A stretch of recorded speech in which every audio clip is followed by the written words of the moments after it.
Let's first talk about what it must be like as a fan base or as a program or as an athletic director to know that your guy is in the mix at other places. That's probably pretty uncomfortable, right?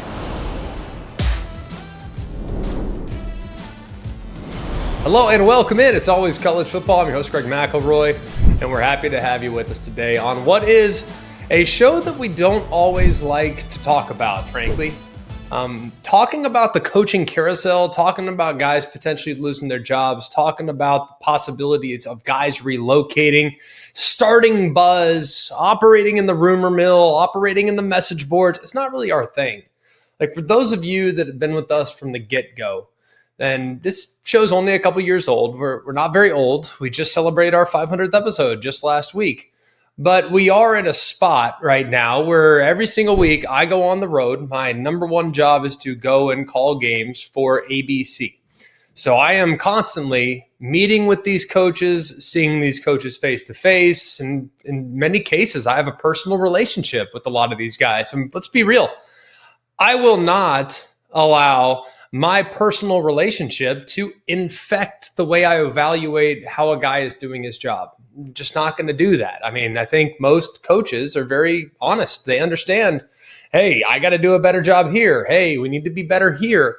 Most coaches, while some are occasionally thin-skinned, most, for the most part, understand, all right, what the expectations are at the place that they're currently coaching at, and if they're not living up to those expectations. So we don't like doing shows like this, but it's a necessary evil. In a day and age, and with the coaching carousel is spinning as fast as it's ever spun before, we feel like it's appropriate to dive into it today. Talk about high-profile candidates, talk about current jobs that are not yet open but might become open, talk a little bit about some of the hottest coordinators that are constantly being mentioned in circles where they might maybe make the jump up. Remember, I mean, who's one of the best coaches in college football right now? Right? Kirby Smart, Dan Lanning, a handful of others. Those guys got their first head coaching job at their current institution. They were coordinators prior to. Kenny Dillingham's another one. Are there some others that might be coming up and get their first opportunity here at some point very soon? So we're going to do a comprehensive coaching carousel conversation today. We also, like we do every single week, we're going to give you our updated rankings. And there are a few shakeups this year.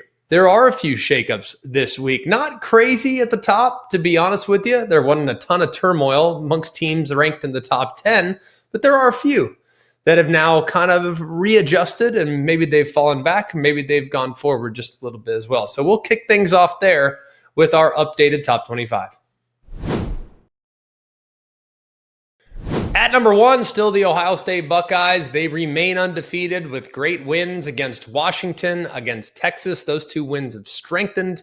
Now, the Illinois and Minnesota wins, not so much this week, but it doesn't matter. It's really more about how Ohio State's looked, more so than even their resume at this point. They can strengthen it with a big win this weekend against Penn State. At number two, it's Indiana. They remain undefeated as well. That win at Oregon continues to be one of the best wins in college football this year. Oregon 7-1. The win against Iowa on the road actually continues to get better as well. Iowa, will they crack the top 25 for us this week? They are 6-2.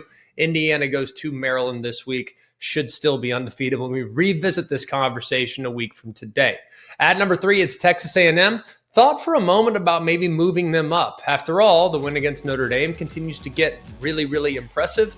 And then the win on the road against LSU, especially there in the second half, very much a dominant performance. However, I still think that win against Oregon right now by Indiana is better than the win by Texas A&M against Notre Dame. Therefore, Indiana at 2, Texas A&M at number 3. At number 4, it's Alabama, the best one-loss team. They've beaten two teams whose only loss came to Alabama, at Georgia and against Vanderbilt in consecutive weeks, mind you. Vandy 7-1. Georgia 6-1. They also went to Missouri and beat a 6-2 Missouri team, and then beat Tennessee, who is also 6-2. Their loss, of course, came on the road against Florida State in week 1. They'll get a bye, a much-needed bye after a 5-game slate.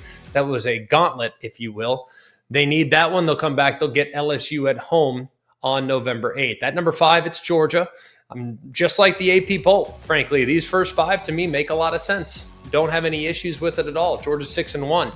They beat Ole Miss, who's 7-1. They went to Tennessee, who's 6-2. Their loss, of course, came to Bama. They'll play Florida and Jacksonville this week, and that to me is a little dangerous game. Not saying they're going to lose, just saying it's a little dangerous. At number 6, it's Ole Miss. Ole Miss is 6-1. They have a win against a 5-3 LSU team. They also went on the road and got their best win of the season this past weekend against Oklahoma, who is now 6-2. They, of course, lost at Georgia, but they should be a heavy favorite in every game from this point forward. They'll get South Carolina at home and then a couple other tricky ones before they go on the road in the Egg Bowl. At number 7, it's Miami. Miami's 5-1. They have a really good win against Notre Dame. That Notre Dame win is the difference maker between them and the team that's ranked number 8 and the team that's ranked number 9. That's why Miami currently sits where they sit. They're 5-1 overall. The win against South Florida took a hit this past week. Their one loss came against Louisville. They got Stanford last week, of course, so they're in a good spot. But the Notre Dame, that's the feather in the cap. That win is the one that still keeps Miami where they're at in the top 7. They'll go to SMU this week, so a little bit tricky. They'll also finish the season on the road in consecutive road contests against Virginia Tech and against Pitt. And that Pitt game might actually be a pretty big one there in the ACC. At number 8, big mover this week for us, it's BYU. They're 8-0. The win at Iowa State against a quality Iowa State football team, very impressive. They also have a win against Utah. They are 6-2. They'll go to bye this week, and then they'll go on the road. Their gauntlet continues to be very difficult. BYU will go on the road to Texas Tech and play against the Red Raiders in 1 week's time. So look forward to that game. Might be one of the biggest games of the college football weekend on November 8th. At number 9, it's Oregon. And you're probably sitting there saying, well, how is Oregon number 9? Well, because they have one win against a team with a winning record. That's the problem. I like a lot of what I've seen from Oregon. I think they're a high-quality football team, but the resume does not reflect greatness yet. The eye test does. You got to have both if you're going to be moved in front of teams that have passed not just the eye test, but the resume barometer. Here's the good news. You'll get a bye. You'll go to Iowa. Iowa's a really good football team, currently sitting at 6-2. You get a win on the road there. That's a feather in the cap game. You also have a chance to play against both Washington, who's 6-2, SC, who's 6-2. So you have a lot of opportunities if you're Oregon to strengthen. You're in complete control of your own destiny right now to make the college football playoff. You're fine. It's just up to this point, the 7 teams you faced, they haven't been as good as some of the teams that they have that have been beaten by the teams in front of you at the moment. At number 10, it's Georgia Tech. They're 8-0. Their best win came against Wake Forest, who's 5-2. Surprising 5-2. They've done a nice job there at Wake Forest. They also have a win on the road against Duke, who is 4-3. They'll go on the road to NC State. That'll be one of the trickier games remaining on their schedule. If they can get through that one, they should be undefeated and heading to the ACC championship game. And of course, they'll play Georgia in the non-conference on the grand finale of the regular season. At number 11, it's Vanderbilt. Vanderbilt is 7-1. They beat a 5-3 LSU team. They also beat a 6-2 Missouri team. They'll go to Texas before Auburn comes to them, and they, of course, finish at Tennessee. But Vanderbilt still very much in control of their own destiny right now when it comes to punching their ticket to the college football playoff. At number 12, it's Texas Tech. They are 7-1 right now. Their best win is no longer at Utah, who's 6-2. Their best win is now at Houston, who is 7-1 after a big upset this past weekend of Arizona State. So Texas Tech sitting there at 7-1. Of course, their loss came to Arizona State. But that's a big opportunity for them. That Houston team, that Houston win, if Houston can keep ripping off dubs and Texas Tech can go to K-State this week and then beat BYU, they're going to vault their way into the conversation from an at-large standpoint as well. So Texas Tech still very much in a great spot with the win against Houston being the best feather in their cap at the moment. At number 13, it's Virginia. Virginia is 6-1. They have a really good road win at Louisville, who is also 6-1. They have a really good chance to finish 10-2 or better. They still have to go to Cal. They still have to go to Duke. So there are some slip-up possibilities for Virginia. But things are looking really good for the Wahoos to get to the ACC title game. At number 14, it's Louisville. Why are they sitting behind Virginia? Because they lost to Virginia head-to-head. Makes sense, right? They have a good win against Pitt, who's 6-2. They also went to Miami, who's 6-1. That Miami win is actually better than anything Virginia has, but the head-to-head has to matter in this scenario. Miami is 6-1. They also have a good G5 win over a 6-1 James Madison team, and their one loss came, of course, in overtime to that UVA squad. They still get Clemson at home. They still have to go to SMU. They can somehow find a way to steal that SMU game. This team that's got a really good shot of getting to Charlotte for the ACC title. At number 15, it's Notre Dame. They're 5-2. The win against SC and Boise State still continue to look pretty good. They did lose at Miami, a team that's in the top 7, and a team, Texas A&M, who's in the top 3. So good losses, if you will, but we don't really count those. As you guys know, in our rankings, a loss is a loss is a loss. They still have a road game at Pitt on the 15th of November, but should be a heavy favorite in every other game. Notre Dame right now, according to analytics, the most likely team in college football to win out, which says an awful lot given how good some of the teams like Indiana, like Ohio State, it's given the fact that Notre Dame's analytical chances of finishing at 10-2, it goes to show you how big of a favorite they are in every remaining game. At number 16, big mover here. And this is strange, but you'll understand, I think, why here in just a moment. It's Texas. Texas is not looking impressive last week. Texas went on the road and barely won and had to escape a 17-point hole in the process. They're 6-2 though, and they have the head-to-head win against Oklahoma, who is also 6-2. The combined record of all their victories not very impressive. They still get Vandy, still go to Georgia, still have A&M, so they're on thin ice right now for sure, but the head-to-head has to factor in. That's why they are 16. Oklahoma is 17. Oklahoma 6-2. Their best win came against Michigan. They're 6-2 as well. Very difficult stretch coming up. They've, of course, lost to Ole Miss and Texas, but they still have to go to Tennessee. They'll get the bye. They'll go to Alabama. A lot of difficult potholes still in front of the Sooners in this regular season schedule that is daunting. They're sitting at 17. Who's at 18? That would be USC. USC is 5-2. They beat Michigan, who is 6-2. Their losses came against Illinois and against Notre Dame. They'll go on the road to Nebraska this week, so a big opportunity for SC to get a win there and to kind of establish themselves as the number 4 team in the Big Ten, potentially in victory this weekend in Lincoln, Nebraska. At number 19, it's Michigan. Michigan 6-2. Why are they behind SC? Why are they behind Oklahoma? Well, because they lost to both. They do have a good win on the road at Nebraska, who's 6-2, and against Washington at home, who's also 6-2, and things look pretty good for Michigan right now. They're sitting there. You got 8-3, 9-2 potentially when Ohio State comes to town at season's end. At number 20, it's Washington. Why are they 20? They lost to Michigan. They do have a couple decent wins against Illinois this past weekend, at Maryland, where they escaped in remarkable fashion, racing a big deficit there in the fourth quarter, and their 2 losses to Ohio State and Michigan. They could be a factor. If they can figure out a way to just kind of keep going the way things are going for them, they'll have an opportunity to play against Oregon in the season finale. If they can get that win, who knows? Maybe Washington's one of those teams that could sneak into the conversation there at the end of the season. At number 21 is Tennessee.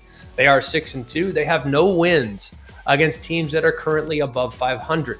Now, Oklahoma comes to them this week. So big opportunity in Neyland this weekend to dispatch of a Sooner team that is also 6-2 and firmly ranked in the top 20. It's a big opportunity for Tennessee and a gotta-have-it situation. At number 22, it's Missouri. They're 6-2 as well. They have 0 wins over a team with a winning record. The combined record of the teams they've beaten is just 13-27. So Mizzou hasn't really played a team of high caliber just yet. They've, of course, lost to Bama. They lost to Vandy. They'll get a bye this week before A&M comes to town. Big opportunity for them to host what will be an undefeated Aggie squad on their home turf. At number 23, it's Cincinnati. They're 7-1. They beat Iowa State and UCF. Those are their 2 wins against teams over 500.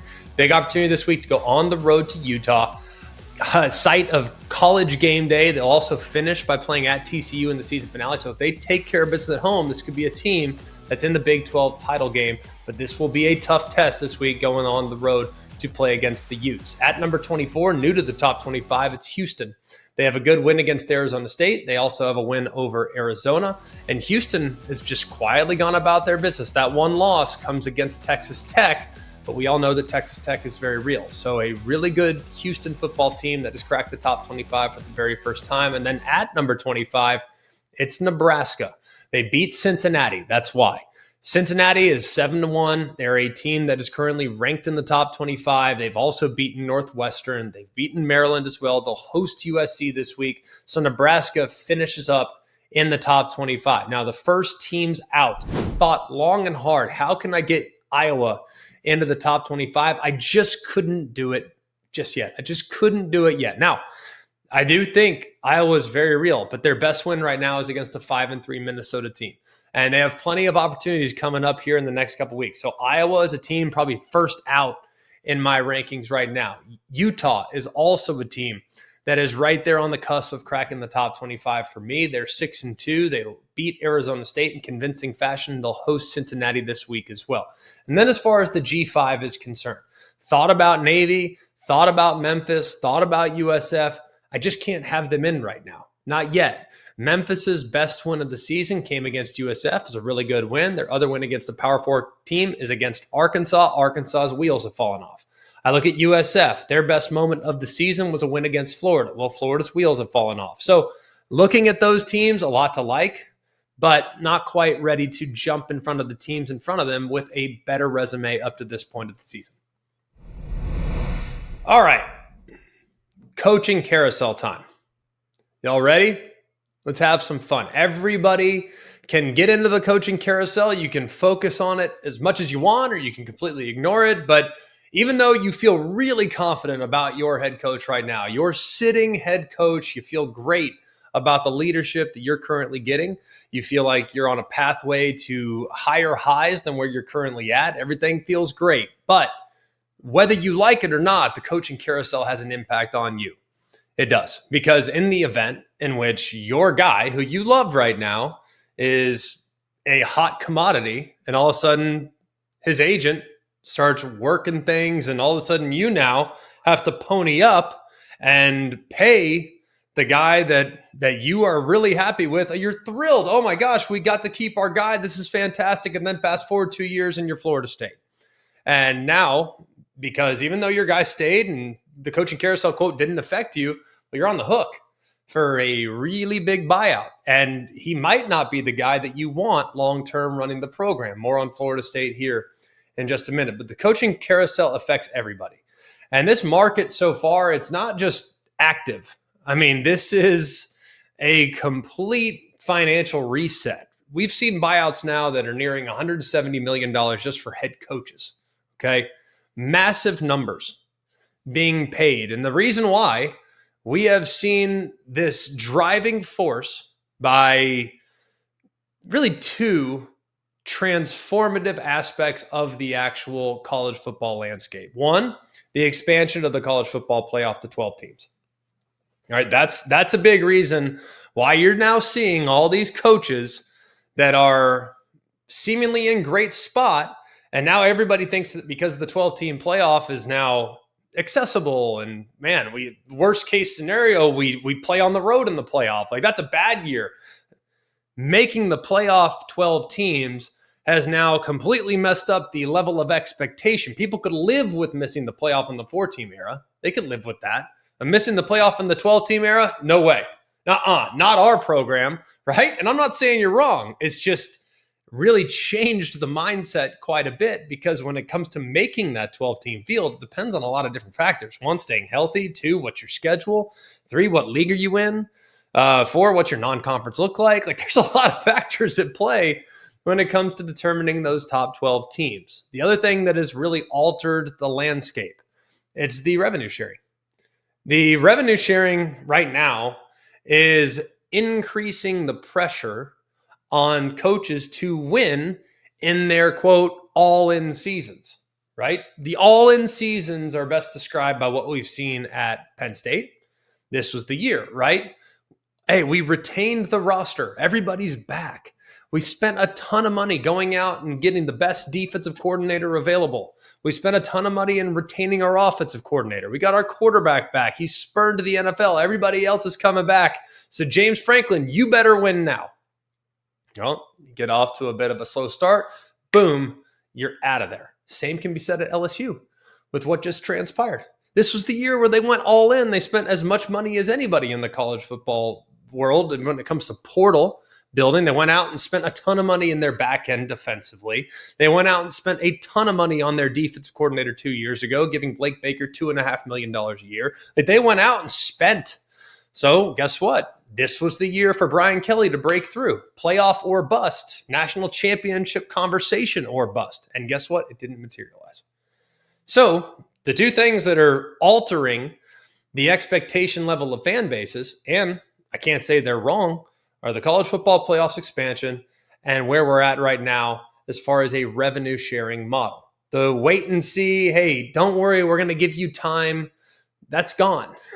The 5-year rebuild, that's out of here. And we saw it at Florida, but much to the chagrin of a lot of people that didn't feel like the program was heading in the right direction, even at the midway point of the 2024 season. So this has changed a lot. And now athletic directors are feeling the heat, boosters are feeling the heat, and people are feeling the need to make immediate improvement, immediate results, and immediate access to the playoffs. So this pressure has created a different market that has led to warped financial expectations. Okay. No longer does anybody care about buyouts. It's like, all right, forget about it. We got to move on. All right. You look at it, Brian Kelly now $54 million, James Franklin, $49 million, Billy Napier, $21 million. And these are just a few of a handful that will likely be coming here at some point very, very soon. So let's start with the current FBS head coaches that have been dismissed up to this point. Okay. So it's been a ton of firings so far. It's been rapid fire. To have 12 openings before Halloween is absurd. Mike Gundy was there for 21 years, won 170 games. Well, in September, it's like, nope, you're out. What about LSU? He's sitting there. He's on the hook for $54 million. They go all in, 5-3. The guy had a lead less than 24 hours before he was fired against the top 3 team in the country. Well, the championship bust mentality. Nope, time to go. See ya. All right, so here's the coaches that have been let go up to this point. In case you're new to college football or you just returned from the space station and you didn't have access to YouTube or any other platform. All right, so LSU has fired Brian Kelly. That was October 25th. All right, Florida fired Billy Napier. That was October 19th. Penn State fired James Franklin. That was October 12th. Arkansas fired Sam Pittman in September. That was September 28th. Oklahoma State fired Mike Gundy on September 23rd. Deshaun Foster was fired by UCLA on September 14th after just 3 games and 15 games overall. Think about how quickly that went down.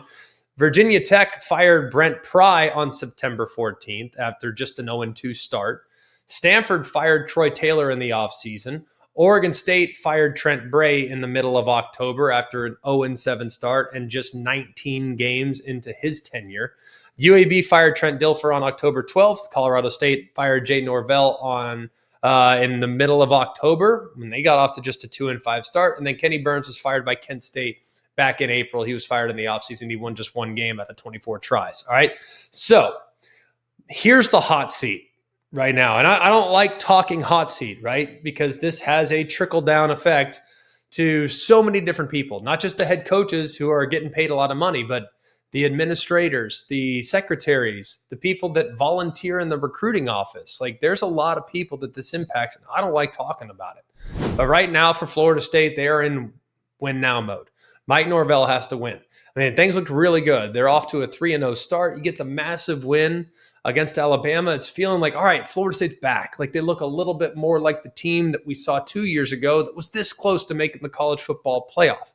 Well, they've since lost 4 straight games. Loses a 17-point favorite to Stanford. That was painful, right? And while there was a big vote of confidence from the athletic director and the administration, right now I look at the buyout at $55 million. Doesn't seem like at this point they have the resources to make a move, but seems like Mike Norvell needs to win, and he needs to win right now. Let's go next to Wisconsin with Luke Fickell. Now the situation is dire. They're 2-6. Things have not looked good. The offense has not looked good. They've had back-to-back shutout losses. There's a lot of problems going on right now with what Wisconsin has been since Luke Fickell turned it became the head coach. Like he's 15 and 18, hasn't really met the expectations of the program. It's been the worst stretch of Wisconsin football that we've seen in a very long time. But the more you hear, the more you listen to, it sounds like Wisconsin is leaning more towards heavily investing in their NIL as opposed to paying a buyout, which, by the way, I think would be kind of wise. Given where things are right now on this carousel, to me, I think it makes more sense for them to invest in the program than to invest in another coach. Is Luke Fickell really the problem? Maybe, but I do think it's a personnel issue and not being able to stay healthy issue more so than it is the head coach that doesn't know what he's doing. So I think it'd be wise for Wisconsin to maybe wait until next year, invest in the roster, and we'll see what happens moving forward. Hugh Freeze at Auburn. Look, 4-4 right now in 2025. They got their first SEC win. He's just 6-15 in the SEC in his tenure. And there were 4 straight losses, right? And I think that Coach Freeze clearly acknowledged the importance of this season. And while I think they've kind of downplayed everything, I think it's really important for Hugh Freeze. He's got to beat Vandy and or Alabama. I think that would be plenty to give him another year. But given the cycle, given what's going on right now, if I were Auburn, I would hold tight. I would not make a move.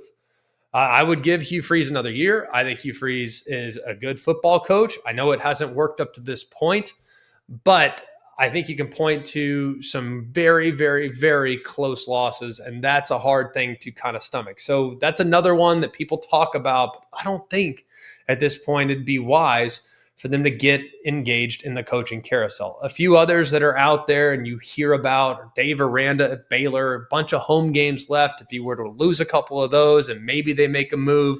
Mark Stoops at Kentucky, he's owed $38 million on the buyout. I don't think it's going to happen.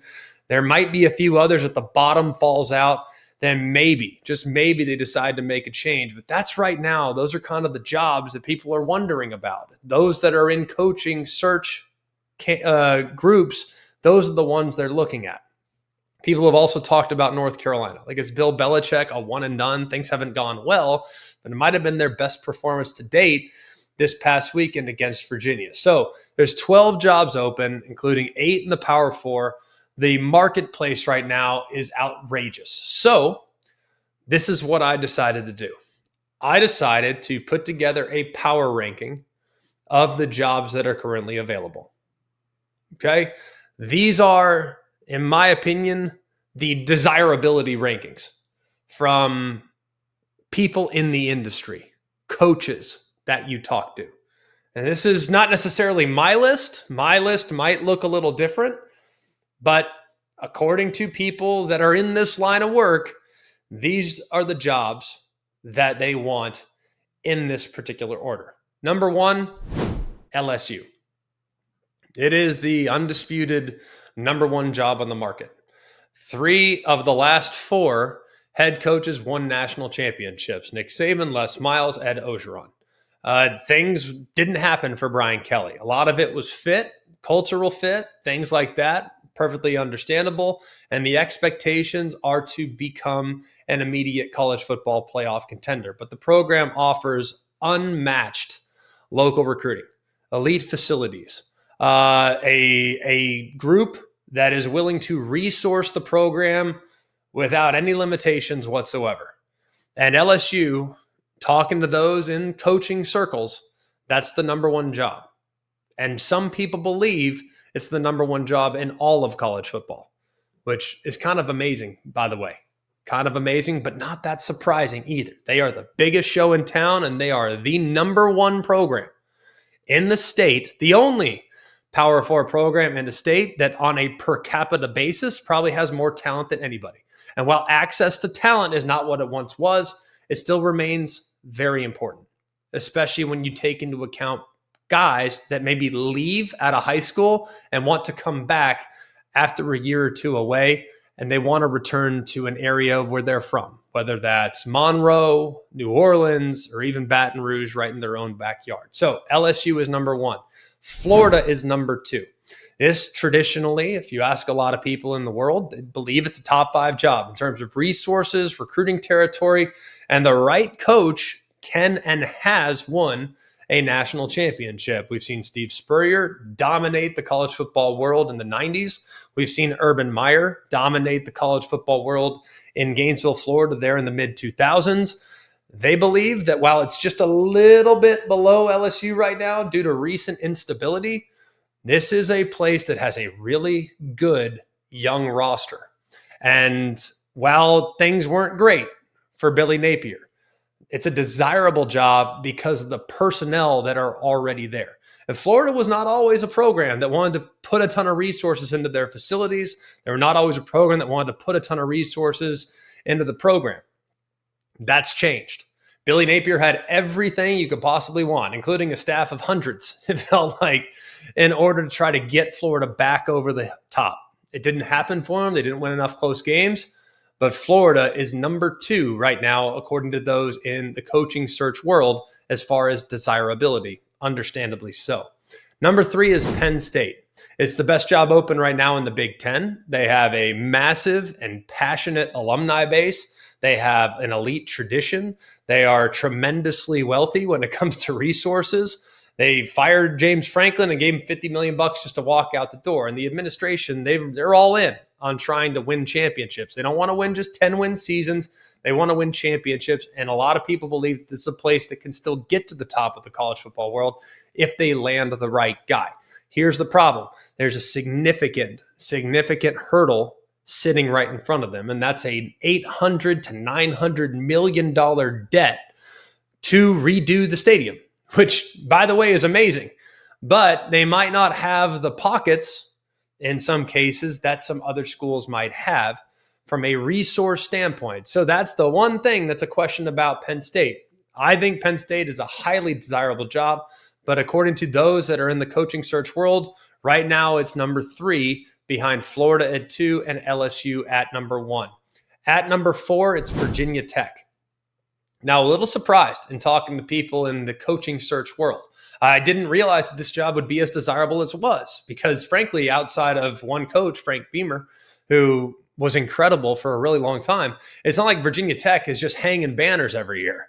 But this is a really desirable job because of the access to talent, especially if you look at some of the talent that comes out of the DMV area, some of the talent that comes from the state of Virginia, and the access to talent in either direction into the Carolinas and things like that. So this job's desirability is kind of surging. The administration has acknowledged that they need to step up financially. They are in the process of working towards a massive new budget. You have a passionate fan base, you have a rich history, and in the ACC, you have a wide open path to become a contender immediately. We saw it with SMU, who jumps into the league and all of a sudden accelerates near to the top of the league, makes the playoff in their first season. The ACC, while Clemson's still excellent, Florida State's only a matter of time before they're back, and Miami doesn't appear to be going anywhere. Who's next? Virginia Tech believes they could be the next program up to enter into that annual conversation. And a really good, solid, smart hire could allow this team to once again dominate the region on the recruiting trail. At number 5, it's Arkansas. Really strong NIL support, extremely passionate fan base.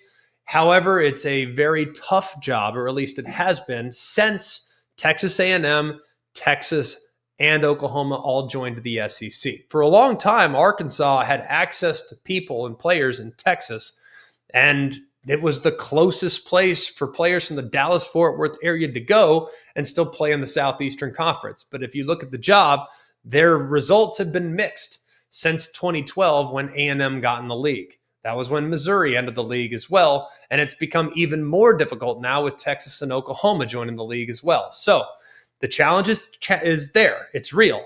But this is a program that has proven that it can win and has. The big question is whether or not Bobby Petrino will win a couple games down the stretch to maybe give him a really long, good look at possibly removing that interim tag. But Arkansas still desirable, but it is a tough job if you talk to those that are in the industry. At number 6, it's UCLA. A lot of people believe that this is a historically underrated job, given the amount of great players that are in the Los Angeles area. However, the move to the Big Ten has provided a little bit more of a challenge to putting forth a consistent product on a week-to-week basis. However, that move to the Big Ten also provides a massive revenue stream. Even though there are challenges from a competition standpoint, there's challenges from a travel standpoint, It does seem like UCLA is taking this hire very seriously. They go and put together a tremendous search committee that includes Bob Myers, who's amazing and has done an amazing job building Golden State for a long time, the Golden State Warriors. He's behind the scenes working on this. So smart people are running this coaching search. They're going to get a quality candidate. I really believe that. And they'll, from by all accounts, they can spend more so than what you might have originally thought. Their pockets are deeper than you realize, but there is cost of living challenges that factor in at UCLA that you don't have to deal with in Gainesville, Florida, in Baton Rouge, Louisiana, in Fayetteville, Arkansas, and you don't have to deal with it as much, obviously, in State College, Pennsylvania as well. At number 7, it's Oklahoma State. Now, this program has not gone through a coaching search in a really long time. It's been over 20 years. And the new coach must be willing to adapt to the current environment that requires you to be a little player first, that requires you to be a bit of a politician when going out and being engaged in the community to try to drum up interest and support from an NIL standpoint. Look, the program was very late to the game under Mike Gundy. Well, the path to the college football playoff in the new Big 12 is more manageable than it was at one point. So Oklahoma State can still get there, but you have to make a really good hire this time around. You need a guy that's going to drum up excitement in the Stillwater area, in the Oklahoma area, because at one point, Oklahoma State took a backseat to just about no one when it came to finances, but that was in large part due to T. Boone Pickens. It's no longer the case. So they're going to have to drum up support, and they're going to have to create some momentum, and it will not be easy. That's why Oklahoma State comes in at number 7 right now. At number 8, it's Stanford. Remarkably difficult job, unique and difficult job. However, the hiring process is being run by a guy who knows ball in Andrew Luck. But the high academic standards, the cross-country travel to and from ACC programs, and a somewhat challenging situation when it comes to getting guys into school makes it a little bit tougher to sell some of the candidates that might have other opportunities elsewhere. So Stanford comes in at number 8. At number 9, it's Colorado State. At number 10, it's Oregon State. At number 11, it's UAB. And then at number 12, it's Kent State. Now that I've given you the jobs, and believe me, there will be more, and the trickle-down process of one guy leaving for another job or a guy going to the NFL, what have you, all of that will factor in, and we might have to adjust those rankings accordingly. So that's where we're at right now, but now it's time to move into the candidate pool.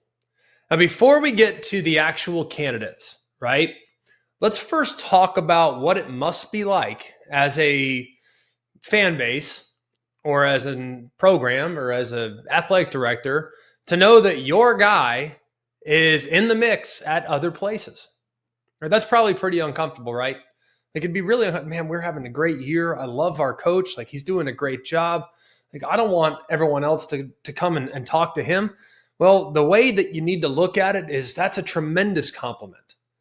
Like, if your guy is desirable, that means that your program is also desirable. Your system is desirable. So therefore, if your coach is a coach that's in demand, take that as a compliment. That's great. What would it feel like if nobody wanted my coach? That wouldn't be a very good feeling, right? So take it as a compliment. And guess what? You don't know what's going to happen. You don't know how it's all going to shake out. So I'd start by saying that having your coach on this list is a great thing because it means like things are going pretty well at your place right now. But let's start with the top candidate right now in college football. It's Lane Kiffin. And the entire market is going to revolve around Lane Kiffin here. And he is the number one consensus target for probably everybody. And it depends on fit. It depends on where would things kind of work out for him. What's he interested in? What does he want? I think if you talk to Lane Kiffin, he'd tell you, yeah, money is great, but I don't know if that's the only thing. Like, Lane Kiffin's extremely wealthy. Like, he probably not going to move and do things just for money. And the reason why I know that is because when he was at Tennessee, he was making X, right? Making a lot of money. Well, he went to USC and made the exact same amount of money with a higher cost of living. So It's not like it's only going to be about money for Lane Kiffin. It's going to be about fit. It's going to be about desirability. It's going to be about alignment, about all these other things. If he were to decide to leave Ole Miss, because guess what? He's got a pretty good thing going right now. He has established a proven portal-fueled top 10 program in the SEC. And while you look at what's been done, his annual salary is $9+ million. And his buyout is pretty significant. So therefore, if you are Florida, if you are LSU, like, you better be able to pony up just to get to the negotiation table. And I don't know exactly what that's going to look like. But no matter how you feel about this, if you're an Ole Miss fan, if you're a Lane Kiffin fan, whatever it may be, he is the number one candidate by a mile for everybody. So if you want to keep him, it's going to be expensive. And if you want to go get him, it's going to be even more expensive. So he's number one. Nothing will happen until Lane Kiffin decides what his future is going to look like, which, if you're Ole Miss, that's a wonderful thing. That means you guys have done a phenomenal job the last few years. Up next, we have a really good group of proven program builders. Okay. Matt Rhule, head coach, Nebraska. And everybody has already made the connections between Matt Rhule and Penn State, that opening, and the relationship that Matt Rhule has with the athletic director and all this other stuff. He has deep ties at the state. He has a proven track record of rebuilding programs like Temple, like Baylor, and his Nebraska Cornhuskers are off to a 6-2 start. So it's understandable that he is a desirable candidate for some of the openings that might come up. To be honest with you, I think it'd be hard to leave Nebraska. He's got a good thing going right now. And it looks like that good thing could continue here in the weeks to come. Matt Campbell, the head coach at Iowa State, he has done a lot with less for a number of years. He's also not an outrageously high-paid coach. So you look at what others are making elsewhere, he's not in the top 10 in college football in terms of coach's salary. Here's the thing about Matt Campbell, though, that you have to be comfortable with. If you want to go hire him, by all means, or you want to have a conversation with him, totally support that. I think he's one of the best coaches in America. Matt Campbell will not be interested in recruiting people based off of how many stars they have in high school. That's part of what's made the Iowa State job so appealing to him. He can do it his way. He can go find those diamonds in the rough. And if he takes a top 5, top 10 job, the expectation with taking that job is, well, you better recruit top 5, top 10 classes on a year in, year out basis. And those players that have the star rankings that would warrant a top 5 or top 10 class might not fit what Matt Campbell wants to coach, might not fit the type of projection that he has in development down the road. So if you hire Matt Campbell, you have to be comfortable with him doing it his way, which, to me, I don't know why you'd push back on it. The guy's won a ton of games. But I understand places are different when it comes to recruiting rankings. Next up's Eli Drinkwitz. He is the head coach at Missouri. He has kind of remade Missouri into a consistently relevant program. He's coming off an 11-win season, a 10-win season. He's been a top-tier candidate for years. If he were to make a move, would he be in the mix at a place like Florida? Would he be in the mix at a place like LSU? I don't know. I don't know the answer to that. All I know is that his system offensively is very, very fun to watch. It works. They do a really good job in evaluating talent. I also think he's done a pretty good job of navigating the NIL world. He has made Missouri into a big spender. Why? Because they acknowledge that in order to get top quality players, you have to have a top quality budget. Well, Eli Drinkwitz has been able to manufacture that type of interest, and I think has done a really good job of engaging with players and being a player's coach that has high expectations while also being able to maintain and deal with some of the circumstances that come with being a head coach nowadays in 2025. Another one of the hottest candidates out there right now is Clark Lee. He's the head coach at Vanderbilt. You could make a case that he is having the most impressive season in the entire country, given where he's at and what he's done at Vanderbilt. Frankly, it's borderline miraculous.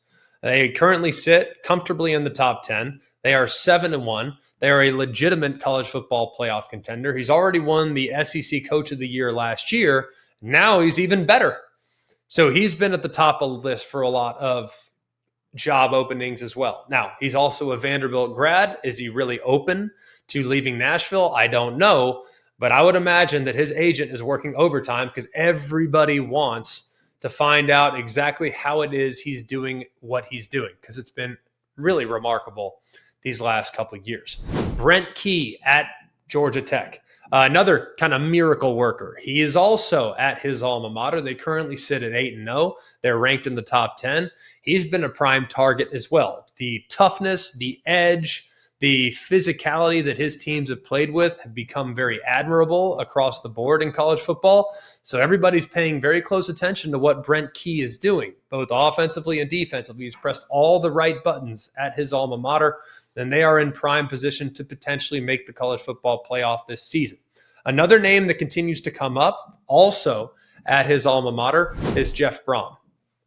And anybody that's watched college football for 5 minutes knows that that guy can flat out coach ball. He can flat out coach. And he's at a place in Louisville that is fantastic, and it fits. The fit is ideal. Very few in college football have a better feel for the university than Jeff Brom. I mean, the fact that multiple members of his family have either attended the university, he's attended the university.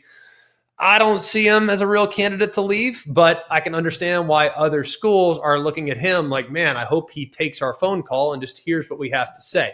So he's been very desirable as well. John Summerall at Tulane is up next. He is a rising star. He has done nothing but win in his time at both Troy and at Tulane. He's on the short list for a lot of programs. Now, I don't know if LSU would be willing to hire the Tulane head coach. I don't know if Florida's going to kind of go the same route they just went with Billy Napier by going and getting a G5 coach from a school in Louisiana that's won at a high level. But I could see a place like Arkansas being willing to take a peek at John Summerall, and a handful of other schools that would also be very interested in him as well. He was in the running last year for North Carolina. It didn't work out. But John Summerall at some point will get that Power 4 opportunity, but he's been patient.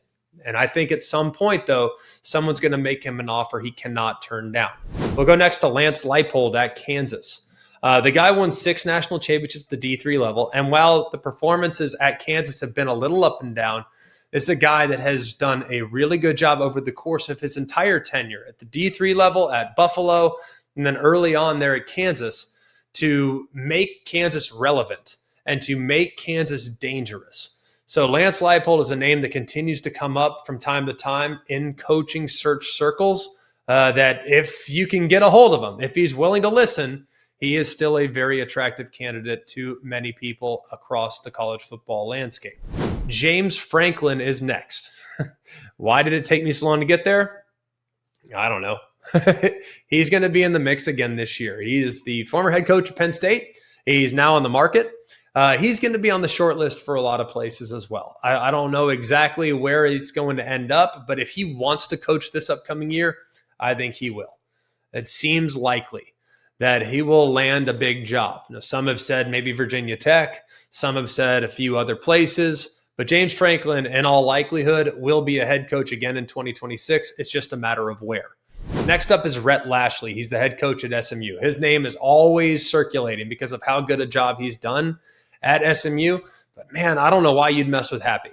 He's got tremendous financial support. He's in the ACC, which is a league in which you can go from just joining the league to the ACC championship game, depending on your schedule. He's already proven that he can do it. And he's got tremendous support there in the Dallas-Fort Worth area. So I think it would take a lot for him to listen, but it doesn't mean that people won't make that call to begin with. We'll go next to Jedd Fisch. He's the head coach at Washington. A lot of people are pointing to his track record. Jedd Fisch has not been a guy that has been in one place for a really, really long time. He's done a pretty good job at Washington this year. They're 6-2, but seems like he's finally in a destination spot, right? You cannot necessarily say some of the stops he's had along the way, they were always destinations. Well, Washington is. However, just looking at his track record, staying in the place 2-3 years, kind of rare. He kind of goes from place to place to place to place to place. So would he be willing to entertain some offers down the road? Perhaps. But I don't know, man. To me, Washington is a really good spot. I wouldn't be looking to leave there if I were him for any reason whatsoever. We'll go next to Kenny Dillingham, the head coach at Arizona State. I don't think Kenny Dillingham's leaving. Kenny Dillingham's an alumnus. He's got a great thing going. They have one of the better programs in the Big 12. He knows he can be competitive in the Big 12. They've already won it in just a couple of years, but his offense is very exciting, and a lot of people are very curious about that youthful energy that he displays on a week-to-week basis. I think some people might be willing to have a conversation with him if he were open to having a conversation. Manny Diaz he's the head coach at Duke. He's done a really good job at Duke, even though they haven't played super consistent football this year. He was a head coach at Miami. A lot of people felt like he was rushed out of there, didn't get a fair shake there at the end of his tenure, but Manny Diaz still remains very highly regarded within the coaching world. And then one other guy that I also want to put on this list, I don't think Shane Beamer's really thinking about leaving South Carolina. I don't think so. And while things haven't gone the way you want them to go, he's 3-5. He's not had a really good run in the conference so far. And some people are a little frustrated with some of the conservative coaching that we've seen from time to time from him. I don't think he is in any jeopardy of being on the hot seat by any stretch, but Virginia Tech will make a full run at Shane Beamer at some point, I would assume. Depending on where he's at on their board, I don't know, but I think he will absolutely be in pursuit. So somebody's going to go after him. I don't know if he'll take it. If I were him, I probably wouldn't. But he is also a guy whose name continues to come up. Hey, don't be surprised if someone makes him an offer and he decides to go home. I don't see it, like I said, but he is another guy that continues to be on that short list. Next up, we're going to go into a group and a pool of candidates that are proven winners at the G5 level. And I already took John Summerall out of this, by the way, because I think John Summerall is actually slightly more desirable to those in the coaching search world than the next list of candidates that I'm about to go through. Proven G5 winners, Alex Golish, he's the head coach at USF. His stock this year has elevated more than just about anybody to have had USF in the top 25, to have beaten Boise, to have put together an offense that is very exciting to watch, to have coached in the SEC. A lot of people feel like if he wants it, this could be the year where he could potentially be in pursuit. Bob Chesney, the head coach at James Madison. The best thing working for Bob Chesney right now is not that he's winning. He's won everywhere he's ever been. He won at Holy Cross before that. He's currently winning at James Madison. But what Kurt Cignetti is doing at Indiana is helping Bob Chesney's case as much as anything. Everyone's trying to find that next Cignetti. Well, a lot of people think that Bob Chesney might be that guy. So he is also on the short list for a lot of teams as well. Ryan Silverfield is the head coach at Memphis. Very compelling candidate. Does have some SEC adjacent experience, having coached at Memphis for a really long time, and does have a pretty strong track record as Memphis as well. GJ Kinney is the head coach at Texas State. A compelling candidate as well. A lot of people like his energy. A lot of people think that he, in the modern era, would be beneficial to have a guy that can really relate to the players that is only 35 to 36 years old. They think that he would be a capable candidate at some point here very soon. And then finally in the G5 group, it's Eric Morris, the head coach at North Texas, has done a great job with the Mean Green this year. They're currently 7-1. They have an outside shot to make it to the AAC championship game and possibly the college football playoff as well. So that's the G5 candidates whose names continue to come up from a standpoint of possibly making the leap to Power 4 head coach. Next up, we're going to go into the coordinators. And coordinators, I don't feel like get talked about enough, by the way. But think about some of the best coaches in college football right now. Put together a list of 10 or 5, however many you want. Think about some of the best coaches in college football and think about how recently they've been a coordinator. Well, we'll start with Kirby Smart. His first job was at Georgia as the head coach. Prior to that, he was the defensive coordinator at Alabama.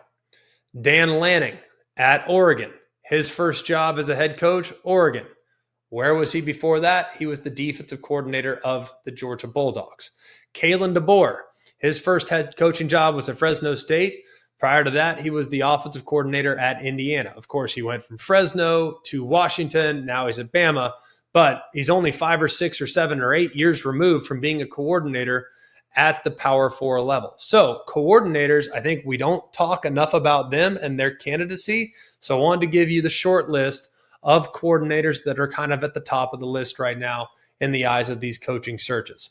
Joe Brady, who is the OC of the Buffalo Bills. He was at one point the 29-year-old wonderkid, the offensive coordinator or passing game coordinator for that 2019 LSU team. He was the guy that was credited in many ways with incorporating these new spread schemes that Joe Burrow and company utilized en route to what was a remarkable run for the national championship. He's on the short list to become a head coach at the college level at some point, but leaving the NFL would be tough because Joe Brady's also on the short list to become a head coach in the NFL. So would he be open to college? Perhaps, but his name comes up from time to time as well.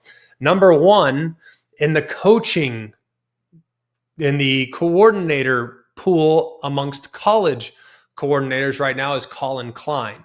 He's the offensive coordinator at Texas A&M. He, of course, played quarterback at Kansas State, spent a lot of time at Kansas State. Well, now he's doing a remarkable job with Marcel Reed and company for the Aggies.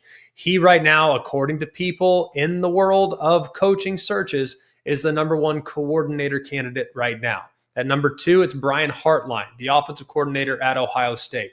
He's obviously done a remarkably good job doing an incredible job recruiting wide receivers for a number of years. He has been kind of targeted by many as would he be willing to listen? Would he be willing to jump? If he does, Brian Hartline right now is number two, right behind Colin Klein. Those two, though, based on what I've heard, kind of 1A, 1B as far as coordinators that would be at the top of many athletic directors' lists if they were to make a jump and run their own program. Right behind those two is Will Stein. He's the offensive coordinator at Oregon. Part of what's helping him is the success that Kenny Dillingham has had since leaving Oregon to become the head coach of the Arizona State Sun Devils. He's 36 years old, one of the brightest offensive minds in the sport. His last two quarterbacks were Heisman Trophy finalists.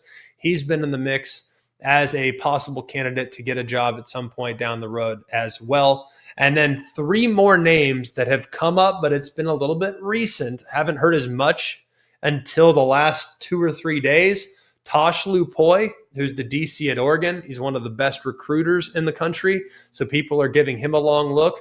Ryan Grubb, the offensive coordinator at Alabama, who I'm surprised hasn't gotten more looks in the past. The guy just feels like a head coach when you meet with him, when you visit with him, very cerebral coach, and has done a great job in his time back in Tuscaloosa. And then Buster Faulkner, the offensive coordinator of Georgia Tech. So those are kind of the coordinators right now that are at the top of the list that might be targets down the road for some of these job openings that could come up.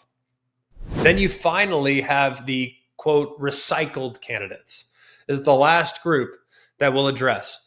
Pat Fitzgerald is number one in the recycled candidates pool. He was at Northwestern for a very long time. He got fired at Northwestern, citing a hazing scandal. They have since looked into that, and as a result, he was basically cleared of wrongdoing. He has since been paid heavily by Northwestern for wrongful termination. Now that that's behind him, he becomes an immediate candidate for a lot of jobs open, and people are very intrigued by what he did. The guy won 117 games at Northwestern, which is incredibly difficult to do. So Pat Fitzgerald is a guy that people are checking out right now to see if he would have some interest jumping back into a head coaching job. John Gruden is another one. Now, he has been outspoken about how badly he wants to coach in the SEC.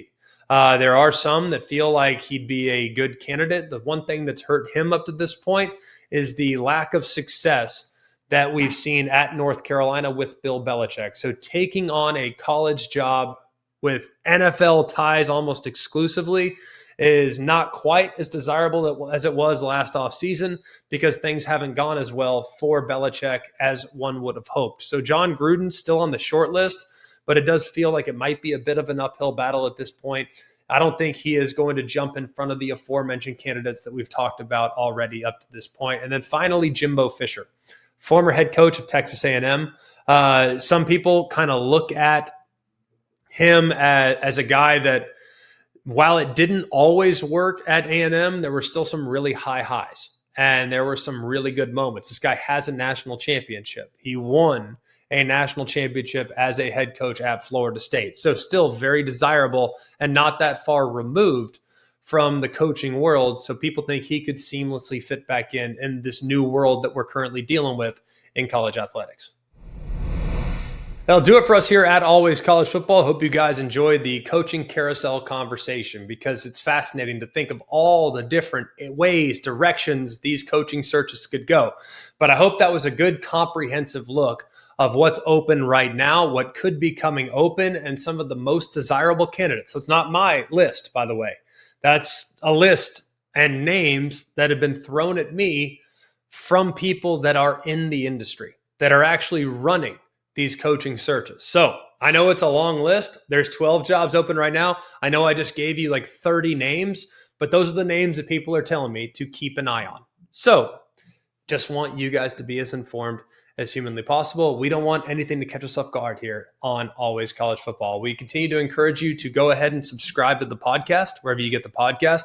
We also encourage you to go and watch us on the ESPN College Football YouTube page, where we post several videos on a week-to-week basis, including some YouTube exclusive videos that you might want to go and check out. While you're at the podcast, though, go ahead and leave us a rating. Go ahead and leave us a review if you want to. You don't have to, but if you want to, we always appreciate those of you that have engaged with the show, and we greatly appreciate all of you for watching another episode of ACF. So for all of us here at Always College Football, from Mark, Jake, Jack, the other Jack intern, Sam, I'm Greg. We hope you have an amazing day, and remember, it's always college football. Hey guys, it's Greg McElroy. Thanks for watching Always College Football. Make sure you like, rate, and subscribe to ESPN's YouTube channel and wherever you listen to your podcasts.